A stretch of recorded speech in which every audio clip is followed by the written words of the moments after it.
Très vite, l'évangile de Marc associe ce que Jésus enseigne en chemin à une escalade que Jésus lui-même entreprend lorsqu'il monte à Jérusalem.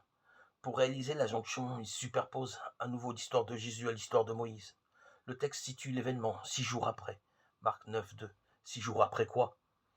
Aucune indication ne permet de se replacer dans une suite chronologique de jours bien repérables. Dans une succession de péripéties que Jésus aurait vécues en allant à Jérusalem, l'événement est donc comme suspendu en l'air, superposé à l'histoire de Moïse.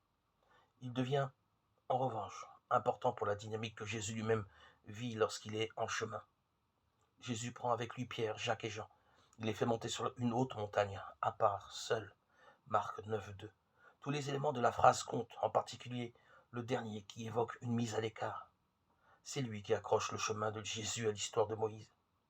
Quand il gravit la haute montagne, Jésus entre en effet dans la solitude d'une réclusion analogue à celle dans laquelle Moïse pénétra lorsqu'il gravit le mont Sinaï, avec le seul Josué, en laissant derrière lui les anciens, Exode 24, 13, 14. Pour conclure son alliance avec Israël, Dieu avait demandé à Moïse de vivre cette mise à l'écart, en disant que Jésus prend avec lui 3 disciples. Le texte de Marc dessine aussi l'imposition d'une rupture.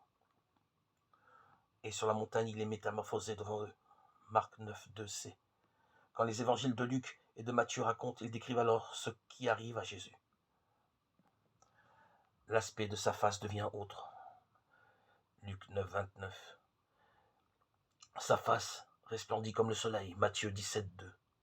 Quand l'évangile de Marc raconte, il ne s'intéresse pas à la nature de la métamorphose qui se produit. Il préfère enraciner la métamorphose de Jésus dans une expérience que Moïse a faite sur le mont Sinaï.